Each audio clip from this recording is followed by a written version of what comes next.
I hate it when you lie. I hate it when you make me laugh. Even worse when you make me cry. I hate it when you're not around and the fact that you didn't call. But mostly I hate the way I don't hate you. Not even close. Not even a little bit. Not even at all. I'm joined tonight by a young man who you could not hate even if you wanted to. Chuck, how you doing, buddy? I'm doing so good. I love like the YouTube video documentary straight cut just to us here on the podcast, right from the clip. Like this is straight out of the film school playbook. Yes, I did take about 2 classes of how to edit things in college, and then I realized I was out of my depths. So I disagree. Look at your background. Yeah. Oh, wow. He's already out of there, but I have forgetting Sarah Marshall here. I think that he ended up getting booted for some reason. Was just trying to add a background or something, but we're crushing it tonight. That's classic podcasting right there. Man, we're on it today. What are you drinking for Wine and Waivers, the first episode ever? Wine and Waivers, the debut tonight's cocktail is, I call it the Chuck Bass Ass. It's vodka and Spindrift lemon, and it's fantastic. Delightful. I am drinking the Phantom Proprietary Red California Blend. Ignore the giant special edition. Oh, good. It's mirrored out. That way YouTube doesn't cancel me. But is this the part where we get to an ad read for the brand? So because they obviously sent you that, right? I mean, they did, and then also I have to realize. Sure, wine and football can be complicated, but enjoying them should be easy. Yeah! Well, let's enjoy ourselves. Let's enjoy ourselves tonight. Let's have a good time. I'm ready. So if anybody has any questions, if you're listening live, just waiver wire questions, trade questions, whatever. Chuck and I are readily qualified to answer them. But first, let's get into a couple of little segments. This is going to be the top waiver wire. Would you stop thinking about what everyone wants? Stop thinking about what I want, what he wants, what your parents want. What do you want? What do you want? It's not that simple. What do you want? God damn it. What do you want? What do you want, Chuck? What do you want? What do I want? See, you know what I love about that is you played the clip in its entirety, right? You get the full range of emotions. You get to experience the actor's commitment to the role. You get to experience their and the characters' love and frustration for each other, right? Mm-hmm. You're gonna love this pick. What do I want is Trey Benson. Now, there's 2 schools of thought here, right? Somebody's going, what league are you playing in that Trey Benson and all is on waivers? First of all, kick rocks. There's still plenty of leagues where Trey Benson is on waivers. The other train of the second school of thought, train of thought, whatever you want, is what has this guy done? I know you were big on him early on this season. I actually had him on almost all of my teams. I thought that it wasn't necessarily a James Conner hedge as much as it was. I thought this offense had room for multiple productive backs. And while it has been the James Conner show, there have been multiple displays of not just running efficiency, but production. And Trey Benson, I thought he looked fantastic in that matchup against the Jets. Now the Jets are kind of a cakewalk rushing defense. 10 rushes for 62 yards, 5.3 yards after contact. That's first among all running backs all of this weekend.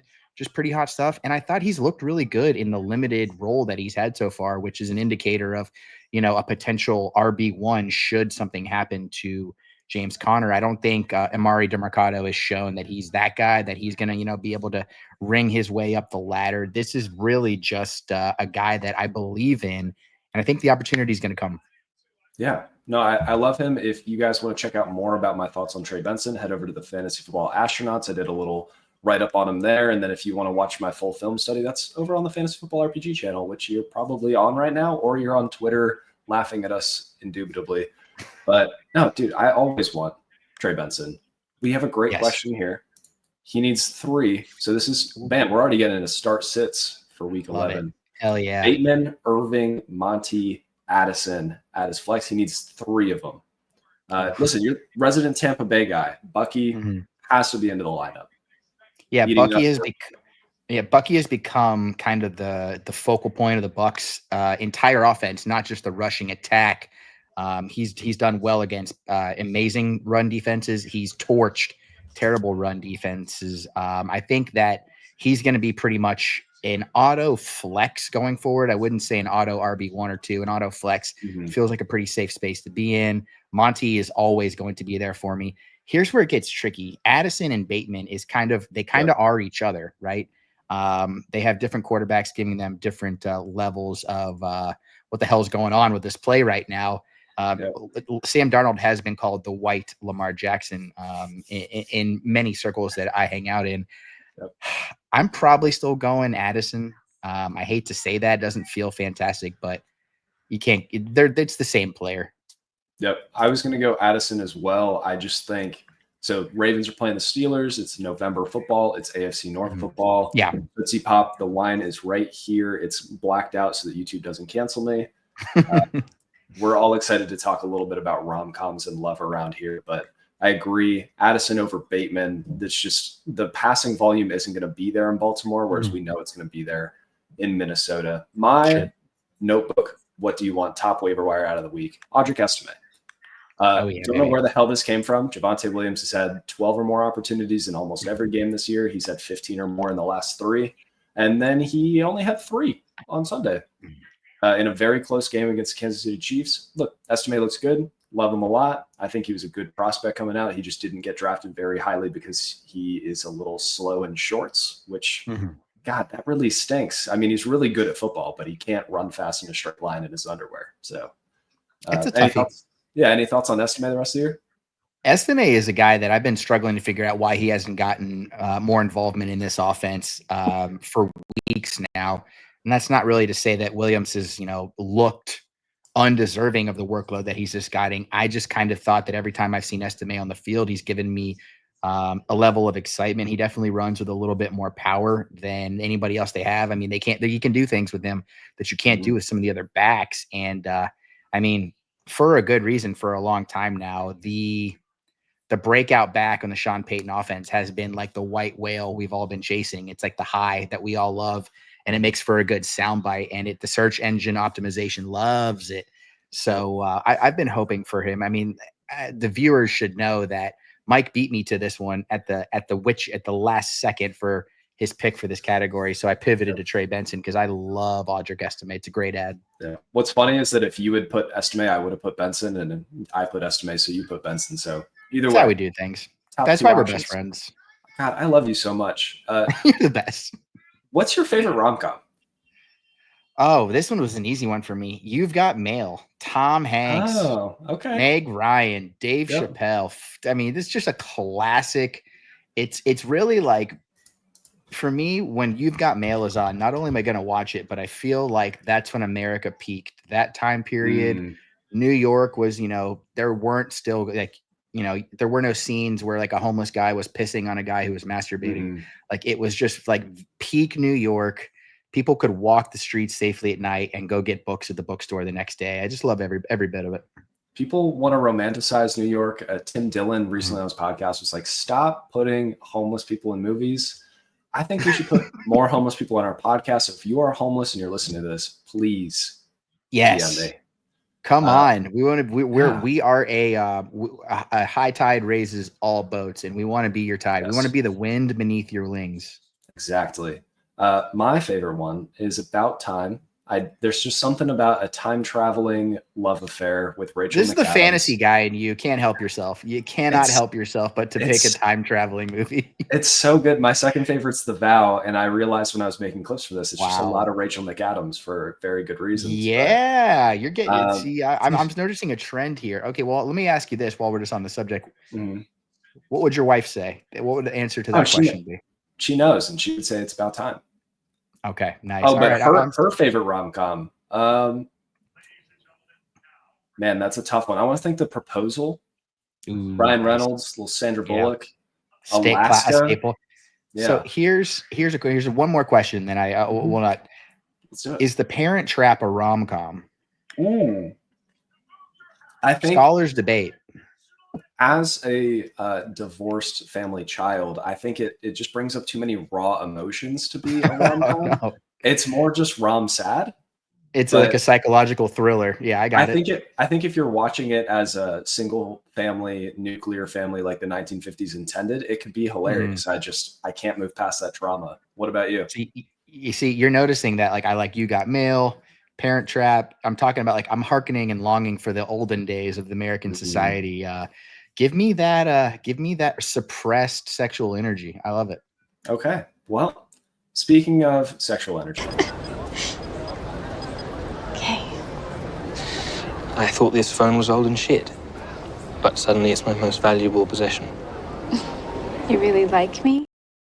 Oh yeah. yeah, man, I really like that. I'm gonna But go on a clip binging spree as second the show is over. It's gonna be the rest of my night. perfect. But as the cell phone in About Time, what is your most prized possession? It's someone that you thought was shit, but now This you is a want. guy that this one's great because he is shit and I still want him. And that's Demarcus Robinson. Oh man. Still on a lot of wires. Still bringing that dimension to the offense that I thought he would. Look, this isn't a guy that you're going to be throwing in a lot of lineups. It's not really the confidence booster that you're looking for, but he's established a connection with Stafford that I think you're not seeing a lot of other receivers do with their quarterback this year. And we've got enough evidence now to know that. You know, we talk a lot about like, prayer, dart throws, prayers. Like the Alex Pierce is a perfect one. Like, I have nobody else, right? Let's throw Alex Pierce in the lineup and hope he catches a long ball from a deceased Joe Flacco. That like player and that mold and that fit that we always have in mind is what's going on with Demarcus Robinson and Matthew Stafford right now. And then if you're mixing in elements of the offense, like, you know, what's going to be going on with Puka and Kupp once we get to the fantasy football playoffs, I just feel better about this guy as the very rare wide receiver hedge, right? That wide receiver handcuff that you just do not see, right? It's a position that's not really capable of that. He's proven that he can be that guy. So I'm grabbing him wherever I can. Yeah. I love that call out. I think there was a clip going around on Twitter. It's the zig route that he's run at the goal line. Like Stafford was looking for him, even though they had both wide receivers healthy. So, you know, things get bad. You can throw him in as a flex and it'll be fine. Bingo. And that's what you're looking for with the waiver. Yeah. My most prized possession, it's either Keaton Mitchell or if it's something that I thought was shit, it's Justice Hill. Listen, Derrick Henry, approximately 9,000 years old. We talked about it on your show on Player Profile. We did. We had a lengthy convo about this bad boy. Dude, he just has so many carries, and like Big Dog can keep doing it for as long as he can, but maybe he's going to get banged up, miss a couple of weeks. All of a sudden, Keaton Mitchell or Justice Hill get plugged into your lineups.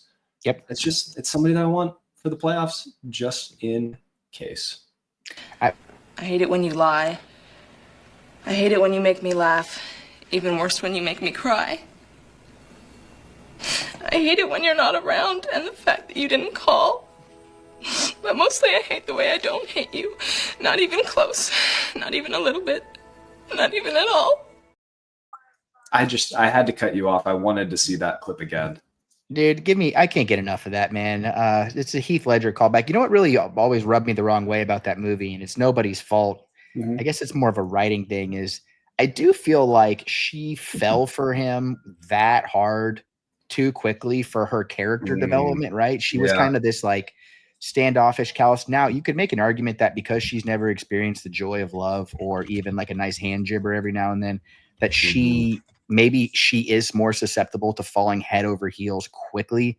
So I guess I could see that argument, but it just didn't track for me that she's pouring her heart out for this guy over what was like a half of a semester of her senior year of high school. I don't know. I can get it a little bit. So you put these walls up all the time. You're building them up, trying to prevent anybody from paying attention to you. And all of a sudden, somebody's putting in the work. They're trying to break down those walls.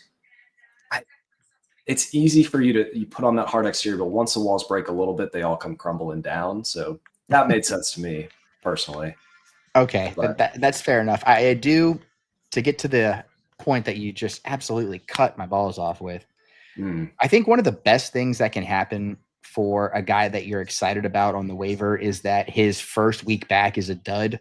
And it wasn't a dud because of a performance issue. It was a dud because of, they just didn't really use him. And it's going to go in one ear and out the other for a lot of people.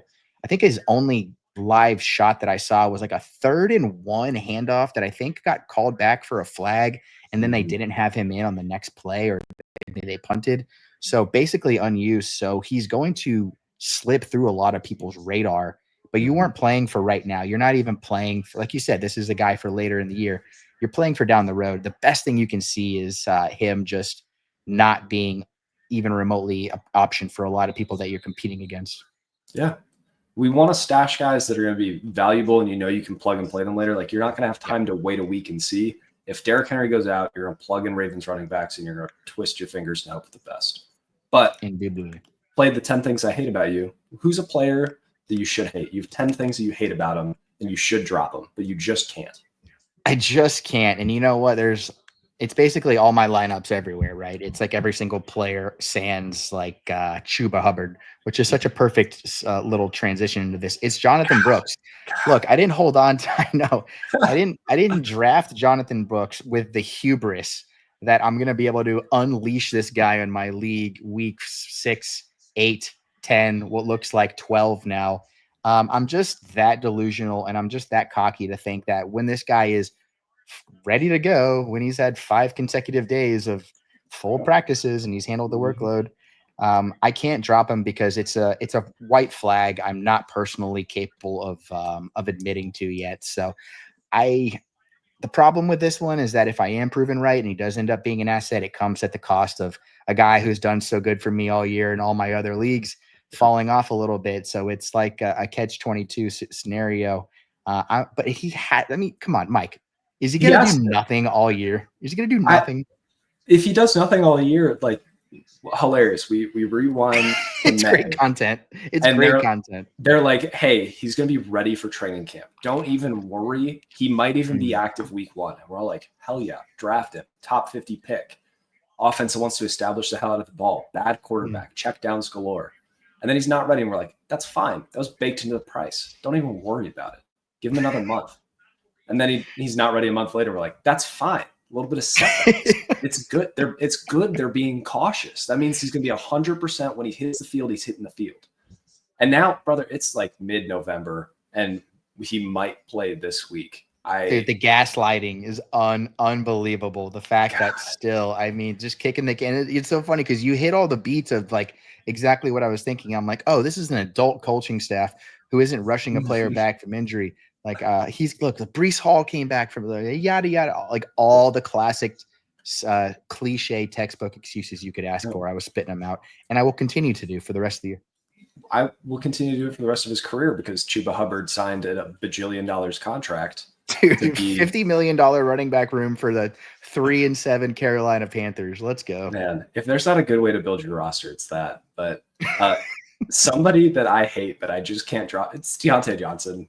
I made all the excuses for him the first week he got traded. I'm like, it's been 2 days. He doesn't even know Lamar Jackson's middle name yet. Like, give him some time. Can you tilt the hat you're wearing down a little bit more? That's 2005 Pittsburgh Steelers champions. This was my dad's hat. And then I also have a signed Deontay Johnson helmet behind me, covered by Kristen Bell, also known as Elsa. I can't give up on it. And then another week, he immediately drops a pass or like falls while he's running a route, and Lamar Jackson gets mad at him. And then he says, there's 2 sides to every story. Like, you've been pushed out of 2 organizations already. You're in one that can make a title run, and you have beef with your quarterback 8 days into the relationship. I love it.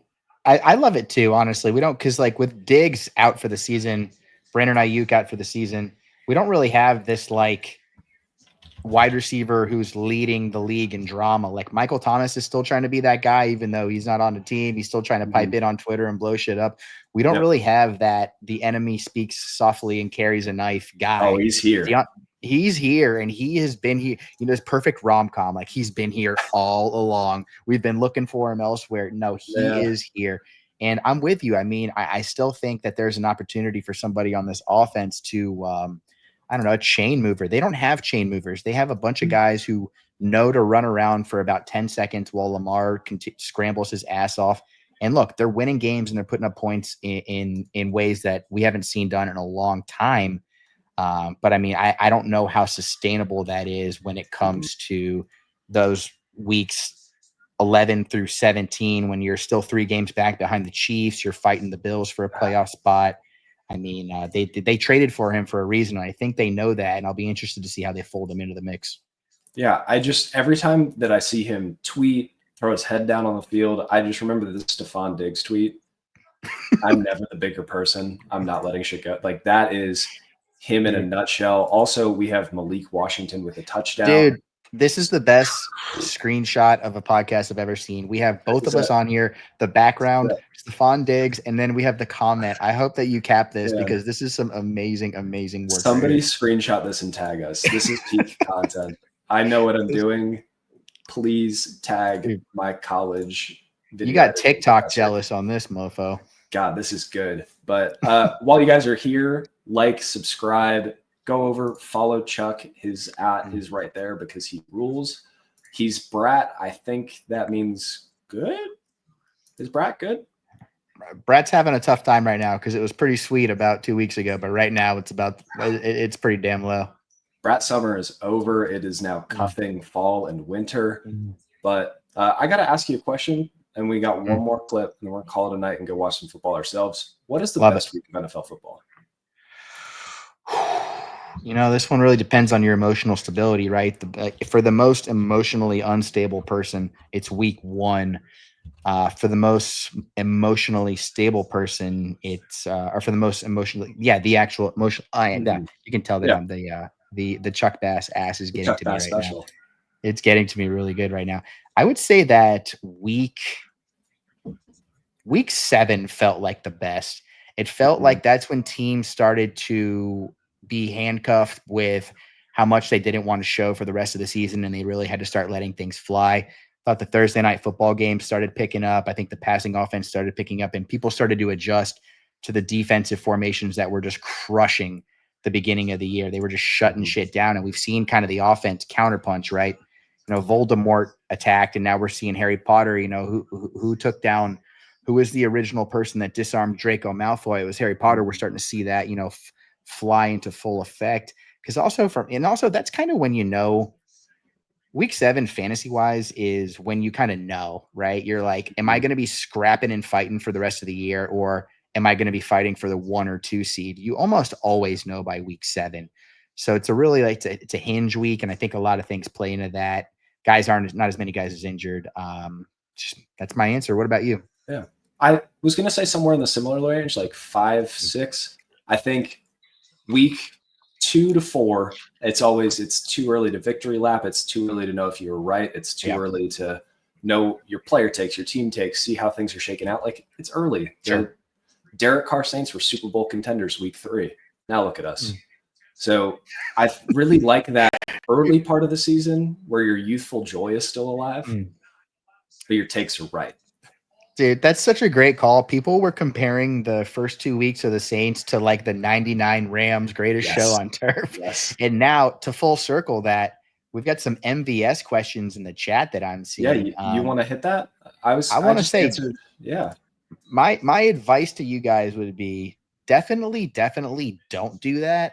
Like, do not do that at all. However, if you have somebody who's injured, or you have somebody who you're like, this guy's like, there's no path to this guy being relevant, he's a fun guy to have on your team, even if he's just on your bench. So don't give up capital for him. Don't sacrifice anybody that has a path to points, path to volume. But he is a morale guy. Look, if you have MVS on your roster, it's a high T move. It's a Frank Thomas, Nugenics, she'll like it too play. I like that. He is the original Gabe Davis. He's the prototype. You would just pick him up, you'd keep him on your bench, and you're like, I got to see it first. And then he goes for 3 touchdowns, 120 yards. It's great. He's plugging into your lineup. He has 4 targets, drops 3 of them, misses 1 of them. You love it. So if you need a roller coaster to ride on, MVS, get on it. Get on it, baby. All right. Yeah, no, we both love the early to mid-season. Keep the energy high. How are you doing energy-wise? You feeling good? You guys are keeping me alive. Goose is in the chat. Mike, you're my hero. I don't know where I would be without the community, or at least, you know, the I don't know. I'm trying to do like a portmanteau of meme and community. The community. I don't know. We'll have to workshop. Community, yeah. We'll have to workshop that in the lab. That's what gets me going every morning. That's what gets me getting through these days, because a big thing going around today was, I don't know if you saw it, like somebody who I'm really fond of, the Degenerate. He's a Twitter user, and he had a big post about how bad the games have been. And Mina Kimes picked it up and said, parity is good for the NFL, even if the product is bad. And Scott Van Pelt, her coworker, went to bat for him and said, no, the games have been pretty bad. Yeah. And I agree. I think the overall product has been down this year. I think, and it's for a lot of reasons out of players' controls. There has been a lot of good quarterback play. Some of the wide receivers have been very highlight worthy, but I mean, it's been so boom busty. And you feel that as like a hyper user and a hyper consumer. You're consuming so much of this product, you can kind of tell where the dips in quality are. And I felt a lot of that, but man, the memes have been strong, and that's because of you guys. Yeah. I love the people that are still having fun with it, like understand that this is an outlet to relieve stress, have a good time. Like, a lot of us are not making this our full-time job. Obviously, like, you have penthouses and strip clubs that you use, funded by your fantasy football podcast, but a lot of us just are out here for kicks. And where do you think the like decline in quality is coming from, or do you even have takes on that? I think it's the worst marriage this year of coordinators and quarterbacks. And it's the best marriage of defensive players, veteran defensive players, and veteran defensive play callers. I think it's been a bad pairing, and I think it's taken the offensive side too long to adjust. I think you're seeing a lot of veteran quarterbacks with bad offensive lines. And not even veteran quarterbacks, really good, high-quality quarterbacks with bad offensive line. You're seeing what's happened to C.J. Stroud. Like, that's happening to a lot of guys. And then you have the flip side of that, which is good quarterbacks in new situations that are inconsistent. So the Jets offense has been a shit show. Kirk Cousins, they've been a lot of fun, but they've been inconsistent. You're just seeing a lot of that around the league. And I think just, you can't really blame too many injuries unless you're pointing directly to injuries on the offensive line, which has infected a lot of teams. But otherwise, it's just been, it's been the rich and the poor. There's been very little, the Cardinals are the perfect, the best of the worst of the good teams. And there's only one of them this year. Usually there's maybe 4 or 5. So not a lot of fun. No, that's completely fair. I think the has-beens is very interesting to me. I think on the other side, we're seeing the shift, just like get on a soapbox for a little bit, because we got a little bit of time. Please, soap it up, baby. Commercial. Can we get a wine drink before?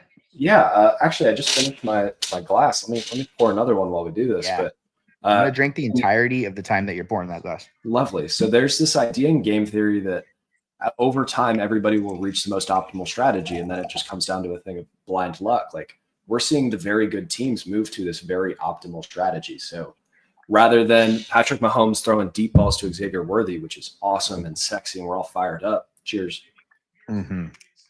Bingo. We're seeing him dink and duck, play good defense, and control the ball, which is the way to win. But it's not fun for TV. So if we really want to make things fun again, let's get Will Levis out there more often. Let's get Jameis Winston, take the LASIK away. Let's get, I even want to see, let's put Stetson Bennett out there. I just want to see a little scrappy guy have a good time. Let's get some. You crossed the line. You crossed the line with that one. We don't need to see the bad quarterbacks that we know are bad. We want to see the bad quarterbacks that are fun while they're bad. Yes. There's been too much. Like, Anthony Richardson should be playing. Will Levis. You got to develop your 39-year-old quarterback. I get it. Yeah, you get it, please. I would love to know if Flacco v. Rodgers is going to be the oldest combined quarterback age in NFL history. I would love to know if that's going to be the case this weekend coming up. But you make a fantastic point. It's something I've been stewing about, but people on the internet just don't care about it. Mahomes is setting the template right now that Brady set, right? Which is and I said this earlier in the offseason, he's not going to be a top fantasy quarterback. He's just going to take what's given to him and make a little Mahomes magic every now and then, and they're going to crush people. They're not crushing people, but they're undefeated. Josh Allen's playing like that too.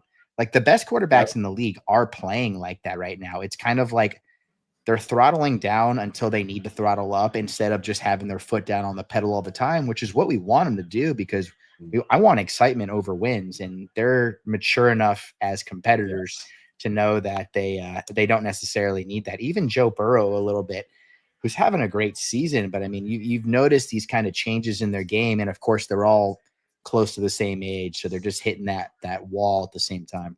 Yeah, we need them to all to get a little bit of eugenics and just Please, boost get the the T around Ts. the league. Dude, the T's are too low. We need them. We need them up there. We got one more clip. I'm going to read a quote from the movie, which is why people are here, is to hear me quote Ron. That is why they're here. And then we'll call it a day. But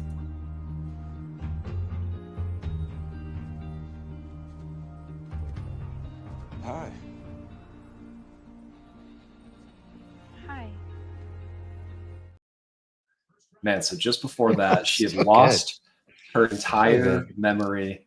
And Channing Tatum, while trying to figure out what's going on, he said, sometimes the universe is sending some particles crashing together, making them closer than before, while sending others spinning off into great ventures, landing them where you've never thought you found them. How do you interpret that for fantasy football?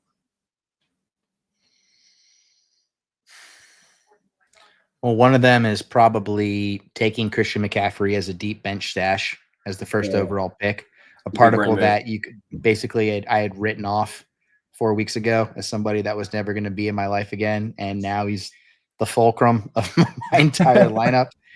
And then the flip side of that is losing somebody that you love deeply in Rashid Shaheed, and watching MVS put up his exact stat line the week that he comes in. You never know what these guys are going to meet in your life. They're going to be here 1 minute, they're going to be gone the next, and you don't know how they're going to impact you while they're here. You just hope that they're as handsome as Channing Tatum and Rachel McAdams, and then you move on. And as handsome as you. There's Beautiful. Of all the particles in this world, I'm really glad that I was shot you over to me. So thank you for that. But I'm also really happy that Jameis Winston was shot to be the quarterback of the Browns, because now all of the Browns receivers are just particles crashing together, and some of them are coming closer to me and some are flying away. Elijah Moore, who we all wrote off for dead, target king these days. Jerry Jeudy looks almost relevant. Cedric Tillman, who we had all written off for dead, has been the wide receiver one in the last 3 weeks that he played. Incredible. If there's nothing that can explain Jameis Winston ball and how particles crash together, it's exactly that. But That's thank you beautiful. so much. Yeah, thank you so much for coming on the show. I hope you had a blast. You want to tell the people where to find you, what you're working on, and give them some love? Absolutely. My name is Chuck Bass, for those who are still trying to figure things out or maybe had a little bit more wine than Mike and I. I'm the host of This Guy Sucks, and I'm also the host of another fantasy show Sunday mornings at 11. And what do I have? What am I working on right now? I'm working on my thesis about how fantasy football leads to a better life for white males ages 18 to 35. Don't have any evidence for anybody else, but that's kind of my focus right now. So that'll be released through DeVry University 2 months from now, pending approval. So be on the lookout for that. Otherwise, just find me on Twitter, and we're having a good time. Yeah. Can't wait to read your doctoral thesis. It's been really interesting to watch you grow on this academic journey side by side with you. If you guys are listening, you probably know where to find me, but you can find me on Twitter at FFMikeCash. Please like, subscribe, send it to your mom, because she wants to see more of these clips. Good night, everybody.